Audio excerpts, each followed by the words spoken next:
Goons and motherfucking Goonets. We back. Told y'all I was coming back. Told y'all I was coming back to pop in, man. Hey, like the live. Like the live. So I'm scrolling through YouTube or whatever, right? And I come across this title. It says, Young Mom Goes Missing After a Night Out. 6 months later, they find this. So she never returned after her night out on the town and was missing for 6 months. And they finally found. I don't know. I never seen the video, but I want y'all to tune in and watch the video with me, and we can make our conclusions afterwards on how we feel about it. And yeah, man. So make sure y'all subscribe to the channel, man. Show me some love, man. Show your boy some love, man. I'm grinding, man. I am grinding. Show me some love, man. Again, like the live, comment, talk to me, y'all. I talk back. Like, we ain't gotta be shy here. Talk to me. I talk back. Join the live. Make sure y'all go subscribe to my Twitch. Get on my Discord. Go get on my Discord for sure. Club 1700. Go get on the Discord. Club 1700. I'm going to start doing Discord tomorrow. No, not tomorrow. I'm lying. I'm going to start doing Discord next week. I still got a couple things I got to get for Discord. But go, subscribe to the Discord. Yeah. All right. So, let's get into the video. And let's see what they talking about. I never seen it, so we both gonna be watching it for the first time. So this is live reactions to the video.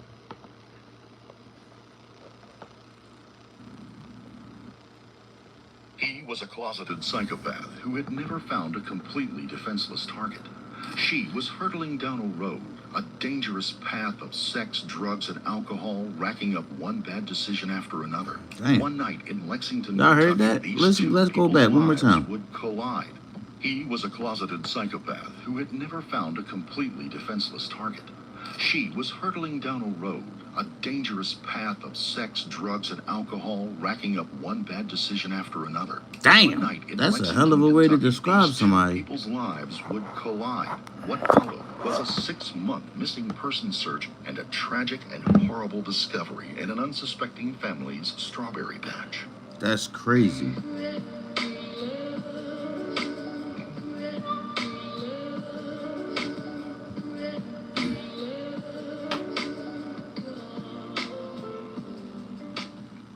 The case of Savannah.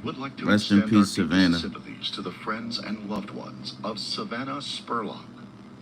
It was Thursday night, January the 3rd, 2019, and 3 young men made plans to go out and take part in Thirsty Thursday offerings at bars in the neighboring city of Lexington, Kentucky. The 3 men worked together at a night shift job. They were looking to blow off some steam after a hard work week had ended. Cheap drinks, lots of young women, and hopefully some fun were all they were looking for. Like Sometimes any young guy. on nights like that, you can find what you're looking for, and sometimes you find something much more than that. In the nearby town of Richmond, Kentucky, 23-year-old mother Savannah Spurlock had just borrowed her mom's car. She told her mother that she was going out to pick up Rest some in peace, food, Savannah, and she would man. just be gone for a little bit. However, Savannah had Hold other on, y'all. plans. Hold on. She was going to grab a Rest in peace, Savannah, man. May Allah bless her body, bless her soul, bless her spirit, and may He bring comfort to her family and understanding. I mean, moment of silence for Savannah Pollock, please.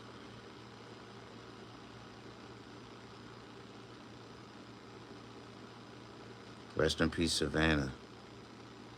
May you find the light. Love from Clever 1700, OZ 1700, and the whole gang over here. 100. friend of hers, Jocelyn Hutch, and meet up with another friend, Dion Johnson, in Lexington.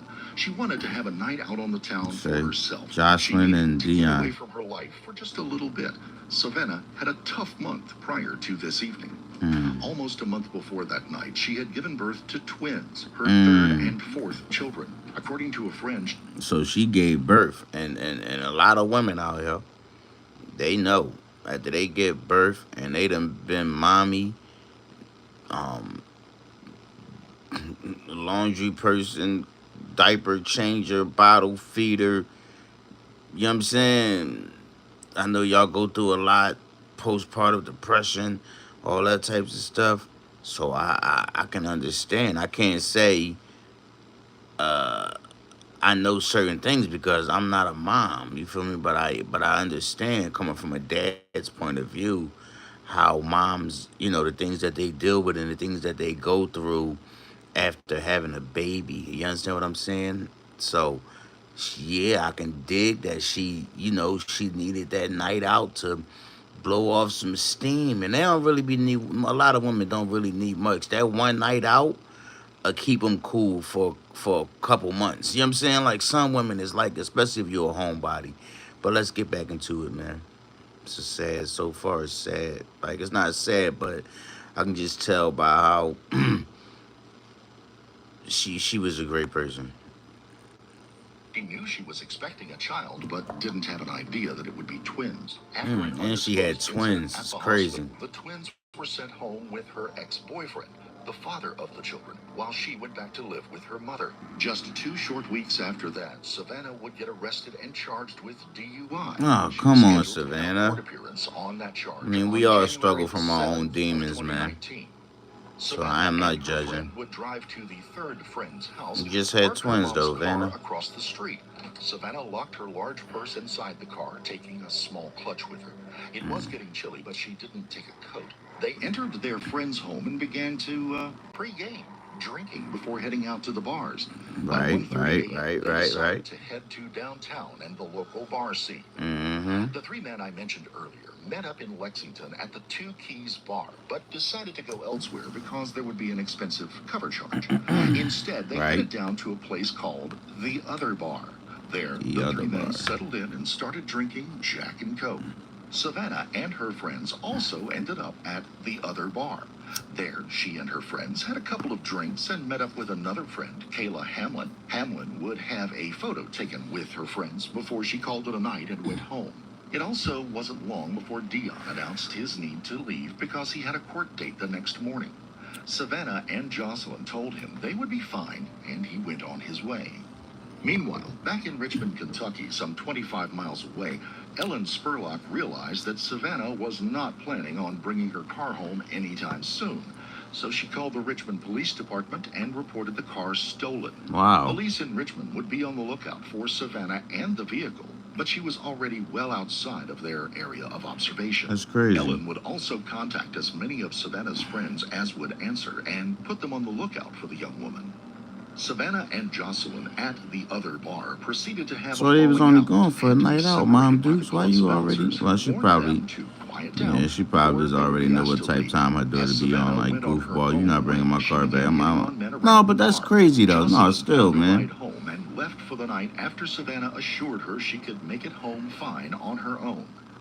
David, Isaiah, and Brandon had just settled into their second round of drinks when Savannah came up and began flirting with the men. Last call would be coming soon, and the group decided to leave the bar. The night was still early for the three men who normally worked the night shift.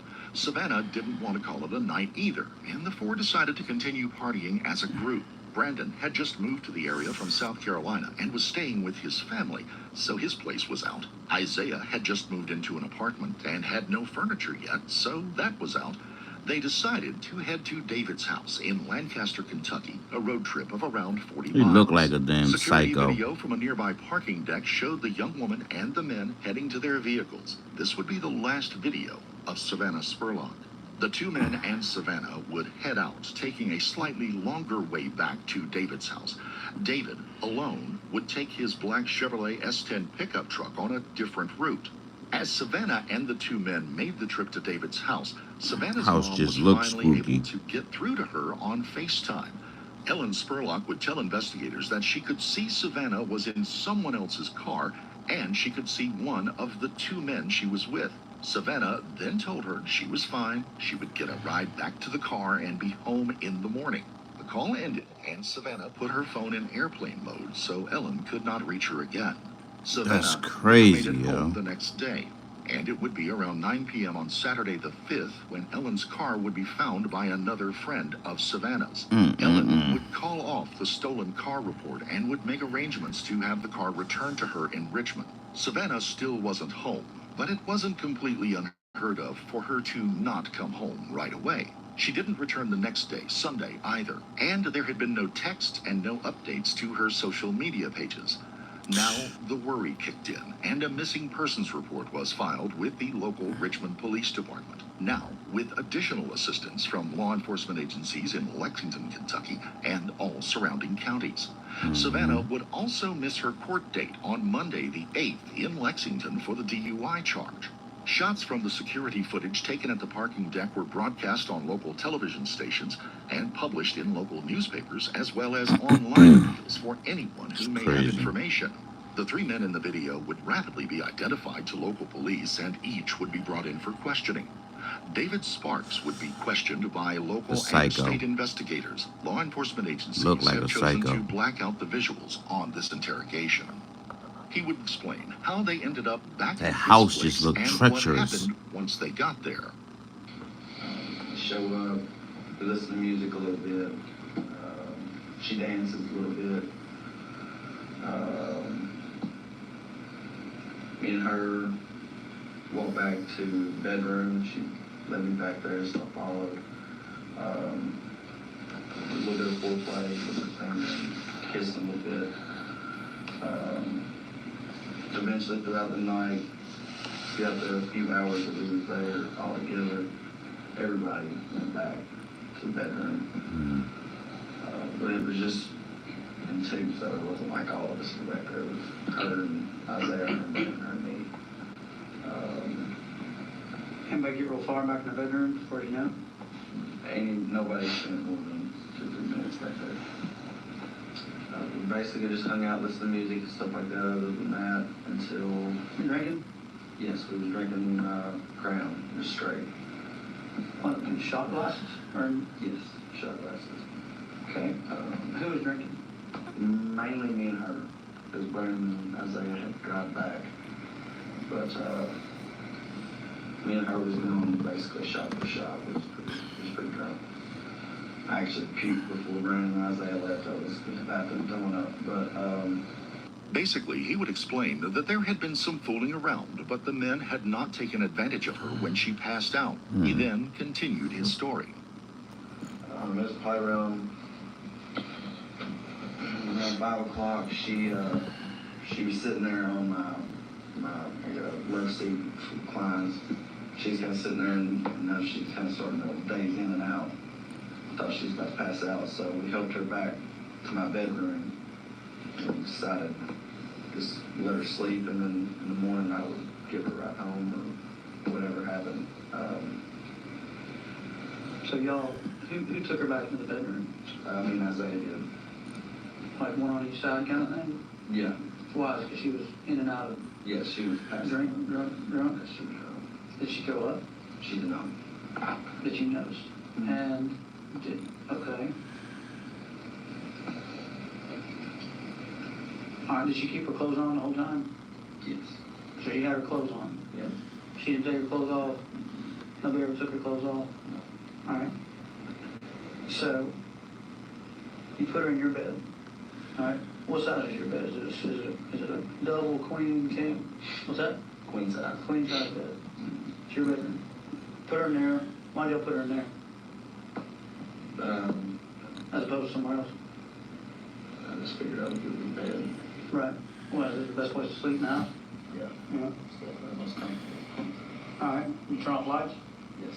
Close the door? They hung out for another 15, 20 minutes, something like that. After that, they left to go back to Lexington. fell asleep on recliner, all the way up against the window. About 9:30, she woke me up, asking what the address was, so I gave it to her. I sat there. You gave her that, and how did she wake you up?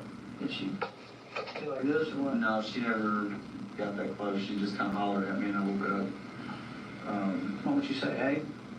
Yeah, she said, kept saying hey. And I just kind of woke up, gave her the address. I was still, Then what'd she do? she turned around and went back into the bedroom, heard the door close. I wasn't sure what she was doing. What time morning was this? It was about 9:30. Give or take? Yeah. I sat there, I was still pretty drunk, so I just kind of, I didn't mean to, I meant to stay up, but fell back asleep. I woke back up at 11:30ish, and Brandon the text, asking how everything went. And I got up and she wasn't there, my door was unlocked, and she was gone. As investigators questioned David about his whereabouts, they also obtained a search warrant for his house in Lancaster, as well as for his S10 pickup truck and for his cell phone, which he surrendered to police. In addition, since the last place they had any evidence of anyone seeing Savannah was at David's house, Lancaster police canvassed the neighborhood looking for anyone who may have security camera footage. Perhaps they could corroborate David's story, and they could see who came and went. This on and around January the 9th, just 5 days after anyone had seen Savannah. Brandon Lewis would also be questioned about what happened early that morning. He told investigators much the same story that David did. He gave a very explicit account of what happened, saying that each of the three men had individually gone into a bedroom with Savannah at some point during that evening. Right. He said there had been quite a bit of physical contact, but as far as he knew, none of them had intercourse with her. The investigators would ask him how the night ended for him. After David, we were walking there, looking at David or whatever. That's why I was saying, me and Isaiah was like, pretty much just dead mission. You know what I'm saying? Like, She's out. yeah, she got motherfucking cold. So, hey, we about to go ahead and bounce. You know what I'm saying? You straight, I said you straight, but you know what I'm saying? Threw up, and we had left. That was our fault, man. Because once she was out sleep, I ain't got no use for it. So, he's like, all right, bro. He's like, well, I'm gonna go ahead and, get my stuff and sleep on the couch. And we was like, yeah, probably best bed. And he was like, yeah, because I don't want her, waking up and then seeing a strange guy in the bed next to them. He's like, what the fuck going on? And I was like, yeah, probably the best bed. And we had that. So did you think that he actually went and slept on the couch, even though it's not really a couch, it's got a center console, so at best it's a recliner. Yeah. So you can't lay down on it, right? Yeah, it would definitely make sense. Now. So do you think he laid in the bed, or did you get the impression he was going out on the recliner? Like, truthfully, at the time, I really was like, all right, you're gonna sleep on the bed. But, like, when you just put it in that perspective, like real talk, like, you can't even stretch out on this fucking thing. So, I'm not entirely too sure if he actually slept on the couch. So, I'm not. Did you have that conversation with him? Yeah, because he said, you know what I'm saying? I'm talking after the fact. Next morning, did you have that conversation with him? Oh. In the days following. Oh, yeah, I mean, the days following, you know what I'm saying, everything he's told me, he's been adamant that he slept on the couch. Okay. But now that I think about his couch, I want to ask him, how did you sleep on the couch? Because, like you said, you can't stretch out. And then... Did you say you did ask him? No, I said now... Oh, no, Yeah, like... now that you thought about yeah, it. now, like... What this thing, yeah, like, because it's a couch thing in the middle. So, and the thing is so close to the wall, I mean, you can recline it, but You can't yeah, lay you down. really can't. Yeah, you can't lay. Right. You can't lay back. So Yeah, Yeah. he didn't sleep on the So he's sleeping straight up, or he's sleeping in the bed with her? yeah, one or the other. So I definitely. She's not really gonna be able to tell him any different at that point, cause Oh yeah, she's out like what? yeah. I'm talking about like a fucking dead fucking stick. Like she was cold. Like I- She's breathing, but yeah, I'm about to say She's, yeah. She was up. She was just drunk as shit. Like, yeah. Is she alive when you leave the house? yeah, most definitely. Yeah, I know she was alive. Yeah. The investigators pushed a little harder. Brandon might not have had anything to do with her disappearance, but maybe he knew more than he was letting on. They also decided to push hard on the idea that perhaps it was very likely that Savannah was not just missing, but that she had been murdered. We know you don't have anything to do with it. But if you didn't have anything to do with it, to be honest with us. Yeah, I really didn't, man. Like, I swear to God. I'm gonna tell you a story, man. I'm not gonna say that this is the same account that would happen for you, Like, word up, man. but I'm just gonna tell you, all right? I've worked cases before where somebody's died and a person has moved a body, and you know what? They got a fucking misdemeanor. Yep. Abuse of a corpse, Yep. a misdemeanor, Class A. Mm-hmm.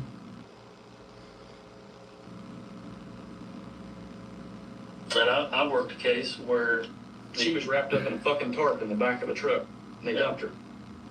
I've worked one where the person provided the vehicle that the person used to move a dead body. And that person who provided the vehicle, knowing what it was gonna be used for, is already out of jail and they're out walking around right now. That's wild. So, I mean, It's time to fucking tell the truth. Yeah, but that's whatever's holding you back and you think it's so bad, nah, but that's if you'll just tell us, it's probably really not that bad because there really isn't anything that we yeah, haven't heard or seen of, yeah, but that we that's haven't dealt with as far as when it comes to this kind of stuff. the thing that we most was worried about was whether or not, you know what I'm saying, if she had alcohol poisoning or Okay. anything wrong with her, you know, along those lines. That was the If she thing. had too much to drink, Yeah. or what about if David was going to do something he probably shouldn't to a girl that wasn't awake and able to say no? Was that a worry? Or no? You can tell me either way. I don't care. If it didn't cross your mind, it didn't. You tell me. Oh, I mean, it wasn't a worry, but it crossed my mind. You know what I'm Right. saying? Right. But I mean, any Well, logical yeah, man that, you know yeah, what or I'm saying? rather, I what think he that- wouldn't do, why, you know what I'm saying, we wasn't there. Because, I mean, just like both of, you know what I'm saying, said, like, Now, when did that cross your mind? When you were leaving, or? yeah, we Hold on, y'all, look. So do y'all think that he withholding information? Y'all think he know? Y'all think Brandon know more than what he's saying? Do y'all think that he knows that David was, you know what I'm saying? Or whatever happened, you know what I'm saying? Y'all get what I'm saying? Like, do y'all think he's telling the truth right now about his involvement in the situation? You know what I'm saying? Do y'all think he has more to disclose on the situation? You know what I mean? Let me know. Write it in the chat before you even finish the video. Write it down below. And then Isaiah was like, you sure we should let that girl there? I was like, yeah, why? Like, I don't know. He's like, they really, really want to fuck. I was like, I mean, hell yeah, but, you know what I'm saying? I was like, I mean, if you did, you do, you don't. I mean, I don't know Yeah. whether he did Even or his not, homie but, questioning you know it, what I'm so he saying? feels Like, something he was off. definitely more. Eager. Isaiah would also be questioned by investigators in an attempt to find out anything. At this point, they would also get search warrants for his Nissan Pathfinder and his cell phone. His story would corroborate Brandon's, but there were still areas he could clear up for the investigators, particularly their suspicions narrowing in on David, who could have had multiple hours alone with Savannah after the two men left. Have you and Brandon talked about the possibility of something must have happened after you all left? Because, I mean, you all know nothing happened while you were there, right? No sleep when we left. Right. So she was fine when you all leave. Have you and Brandon talked about what may have happened after you all left? Not even a possibility. you've not even thought, well, I don't think David would do anything, but is it possible? I don't think he would. I know. But have you all discussed that possibility? No. So the guy that was last seen with her asleep in his house, and she's now been missing 6 or 7 days, and you don't even want to consider the fact that I said I can't point fingers at for something I don't know. right. I mean, I'm not saying you got any direct knowledge of it. I'm just asking you. You know, we're just asking you, has I don't know it even that. come into your mind? I mean, you've had plenty of time to think about this. And I'm sure, you know, you said that you're confused about it as much as we are. I mean, talk to us. I mean, as far as like, what always went through your head? Like, have you ran some things through your head of, you know, what is there a possibility David could have done something? I mean, you said you don't know him as well as Brandon. You said him and Brandon, they're pretty tight. But from talking to him at work and hang out with him, he don't seem like no bad guy. Is he weird? No, it's just the way he act, and we got used to it. Like, How's he act? Tell us about it. like they're real quiet, like stay to themselves at work. So he's kind of a loner, Psychopath. more or less. Yeah, unless you're talking to the guys at work. Okay. Does he hang out with any other guys at work that you know of, or I mean? Just me and Brandon. Okay. So we all have lunch every day. Okay.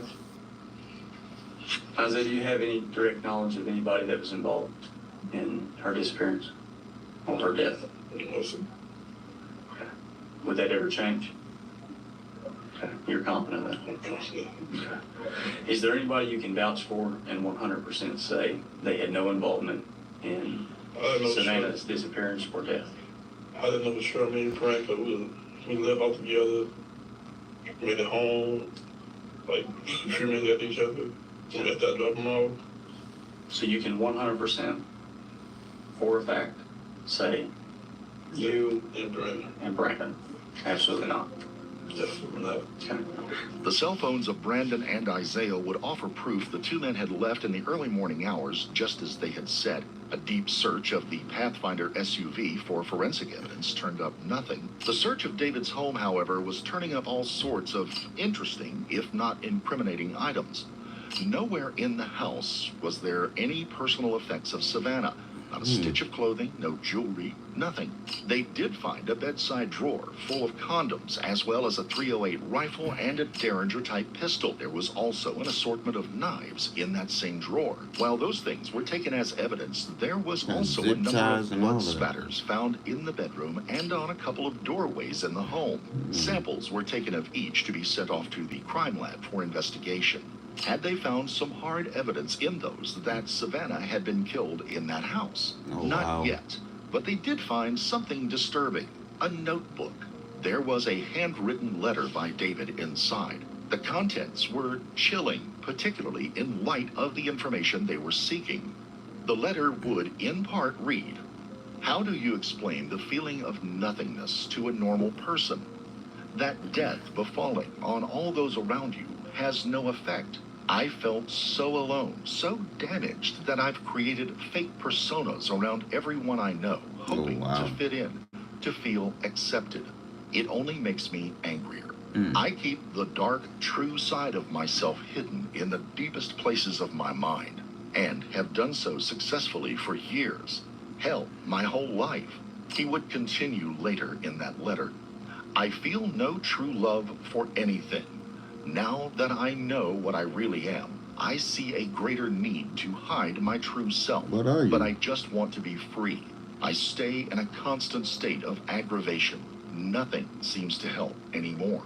And then he writes, "How do you look your mother in the eyes and tell her you are a born psychopath? Oh, wow. That she gave birth to a monster, someone who wouldn't care a bit to squeeze the last breath of life out of another human or to plunge a knife into their chest and smile about it."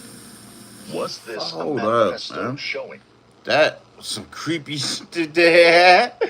That was creepy as hell. How do you look your mother in the face and tell her that you are a born psychopath? You do not care if you were to squeeze the life out of another human being or plunge a knife into them. Is wild. Yeah, David got some real issues, man. Daddy and mama issues for real.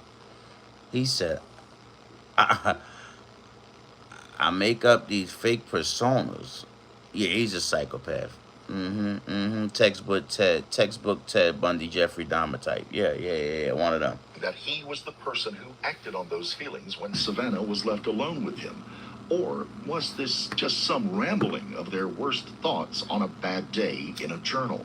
They couldn't be sure, but they couldn't help but take David more seriously as a suspect. Right. The officers canvassing the neighborhood were able to turn up security camera footage that captured David loading large black trash bags into the back of his truck and then driving off with them right after the night Savannah had been at the home.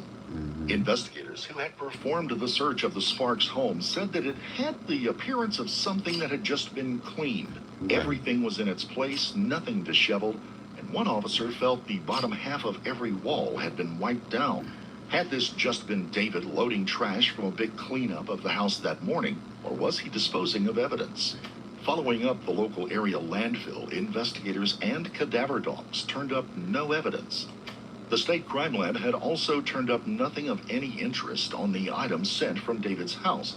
The blood swabs all turned out to have DNA that neither matched his or Savannah's. It was ruled most likely the spots were from a previous tenant of the house. David had only moved in there just a little over a month before. There was simply Why the no hell would it actual still be evidence that blood any there of the from? three men That's had done crazy. anything to cause the disappearance of Savannah Spurlock on January the 4th of 2019. None of the men were charged or arrested. The nearby home and property of David's parents, Alan and Alta Sparks, was also searched, including an acre or so of land around the house. At the time, no evidence turned up. A lifelong friend of David's, Haley Hinkle, who was serving time in a local jail, would even speak to detectives to give them some insight into the young man and reassure them that he was a good person. We're just wanting to make basically a character, how his character is, how he was. He's an amazing dude, for real. I went to jail when my little boy was almost 1. He took care of my kid. He has my kid's name on his arm. He's always been a good dude. He's always came to my rescue when I needed him. He's a good dude, for real. He's went to church with his mom, and Dad's always went to church with my mom. And his uncle used to be a pastor at my church. Was there anything, you told us multiple times he's a good dude, okay, and we get that, but was there any time that he might have said or done anything that was kind of out of character for him, and you'd be like, man, that's kind of weird coming from David? No. Never seen him do nothing or get real pissed off at somebody, or? He's never really got angry with me. I mean, I've broke his heart 10,000 times, and he still comes back the same way he looked. Basically making sure that we're just asking you, did he ever distribute any behaviors that was like, that's weird? No. Anything like He's an awkward person until you get to know him, you know what I mean? He comes off really weird, but once you get to know him, he's not that bad. David's attorney spoke with the police about the letter David had written, explaining that it was written during a time that David was going through a deep depression and that it didn't reflect his real, everyday personality. So the community was left waiting, wondering what happened to Savannah. Was she somewhere still alive, or was she dead? And if so, who had killed the young woman? Right. National attention filtered down to Lexington, Kentucky, and this case. Savannah's mother, Ellen, would appear on ABC News. I don't know where Savannah is. This is so unlike her. I believe that she could have been taken against her will. It's the worst nightmare. We're leaning on our faith in God and each other, our family, our friends. This is horrible to Savannah. I would say to her, please come home to your family and friends. We miss you. Wow. We love you more than you will ever know. In the intervening time, David had continued to work, but had moved back to the home to live with his psychopath. parents. Isaiah and Brandon continued on with their lives. The twins went to live with their father and older sibling. Ellen and Savannah's friends were left to wonder and worry about what might have happened, hoping someday a break would come. The two newborn babies.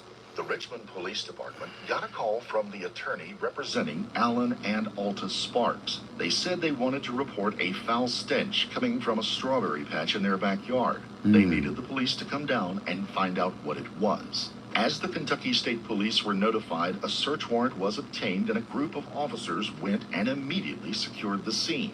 In addition to state and local resources, a team of 11 FBI agents would also be dispatched to the rural Kentucky home. As those forces were moving into the area, David Sparks was driving himself to the Richmond Police Department. As officers arrived on the scene at the home, David was at the police department. He got out of the car, tossed his keys into the back seat, locked it, shut the door, and then walked into the building. He went to the front desk and told them he was going to need a lawyer. Oh, God. There, He within knew. a small fenced-off strawberry patch, they found the body of Savannah Spurlock, buried just 19 inches under the surface of the garden. She was naked, folded in half with her feet taped together at the ankles. She had been forced into a large black plastic trash bag, along with a small accent rug, and those had been reinforced by 2 other bags over it. A small tear was in the corner where an animal had probably dug into the soil and torn it open, exposing it to the air. As crews worked to extricate the body, Alan and Alta would be interviewed by the investigators about what they had found and how they had found it. About 2 weeks ago, I noticed I was down at the garden, and of course we weed eat and mow, and I noticed some odor, and there was a small place there in the dirt that had kind of washed away. Of course, we've had a lot of rain and different things, and it was there was a little odor, and in my view, I thought, because we live on a farm, that, you know, there's times that an animal will kill something and bury it. And that was just my initial. I thought, well, this is what's happened. So I just took a shovel and filled the thing back up, and just to cover the odor, and figured in a week or so that it would be, you know, dissolved. Okay. And then Tuesday, I was mowing, and it, you know, it's pretty strong down toward the fence. You know, we've got that fence down.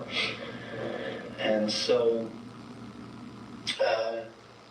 after I mowed the yard with the riding mower, I took a push mower, went down and mowed around the garden and weed eated, and it was looking there because, and it looked like to me there was black plastic. And so I didn't do anything. I just went ahead and finished. It was hot. I got out of the sun, and then when my wife got home, I made mention of it to her. And so, I don't know, about 30 minutes or an hour later, we went down and just to check it out. And, you know, you could tell some of the ground had been broke up. And I just dug around to try to, you know, see what it was, you know, what is this? And in that process, and of course it was probably 3 feet around or something too. And in that process, you know, it became apparent to us that there was a black bag here. And it seemed like that, you know, in the process that there was a rug. I mean, that's what I thought, wow, that looks like a rug. So with that, I said, well, we, you know, cover it back up, and that's what we done. I just took the shovel and covered it back up, because there was some flies and stuff. And so we just covered it up and, you know, went up to the house, and we started discussing, well, you know, initially we thought, you know, in our view, wow, this is something that's somebody has put something here, and we thought initially that, you know, somebody is brought something in there and done it. That was our thoughts, you know. Did you think that the odor and what you had observed in your garden could very likely have to do with No. the disappearance of Savannah Spurlock? I mean, I was wondering, you know, with everything that's going on, but I didn't know. I just thought, well, if it is, I want to know. Okay. I want to know what this is. Because obviously it's not an animal. They don't use plastic to cover their... Okay. A search of David's room in the Sparks home would turn up items that included more black trash bags, rubber gloves, and a roll of clear packing tape. Local police would address the media not long after the finding of Savannah's body and the arrest of David Sparks. During the autopsy, 3 yards of packing tape used to bind Savannah's feet together was completely and carefully unrolled, and the ragged edge of the tape matched perfectly to the ragged edge of the packing tape roll found in David's room. A backpack found within a closet in David's room would also show tiny amounts of blood on it that matched both David and Savannah. Because of decomposition and the animal and insect damage to the body, the state medical examiner could not confirm the actual manner of Savannah's death. A ruling of homicide, however, was made with confidence based on where the body was found, the attempt to conceal it, and the unnatural way it had been positioned, bound, and placed within the bags. In the end, David Sparks would plead guilty to the murder of Savannah Spurlock. He would be sentenced to 50 years in prison for the murder and an additional 12 years for tampering with evidence and another 12 months for the abuse of court. Life. The sentences will run Without the concurrently. possibility of Kentucky parole. Commonwealth attorneys said Well, that he the got deal for the 50 50-year plus sentence 12. was agreed upon rather than either a life sentence or the death penalty, because they felt they could not Almost prove 70. without a reasonable doubt that there were aggravating circumstances in the killing. David Sparks would never say why he killed Savannah, although he would not deny having done so. He told y'all why in that is now letter. serving his time at the Southeastern State Correctional Complex in Wheelwright, Kentucky. He will be eligible for parole in 2039. If you found this case compelling, don't forget to like the video, comment down below your take on it, and please subscribe. Yo, that was wild, right? What y'all think about that? Drop it in the comments. Drop it in the comments what y'all think about the case, man, for everybody that was on the live, man. Damn. Rest in peace to Savannah again, man. That's a terrible, like, I want to know what made him do that to her. Like, what happened? Like, I don't like watching these types of videos, and I don't know why it happened. But if you think back to the letter that he wrote, he said, I'm a psychopath. And I wouldn't care if I squeezed the life out of a human's body. So, like, he basically told him, like, he told him what happened. I think he, just like the note said, I think he strangled her while she was asleep, and he stabbed her up. He put a knife in her, just like the note said. I'll squeeze the life out of a human's body and then plunge him with a knife. I think that's what he did. I think while she was passed out asleep, he either smothered her or choked her out, which I think he choked her. And to finish it, he stabbed her up with the knife. That's what I think. So let me know what y'all think. Let me know what y'all thoughts is about this whole video down in the comments, man. Don't forget to like, man. Please, guys, show me some love, man. I appreciate you guys. I love you guys, man. And, yeah, I see y'all on the next live. I'm out.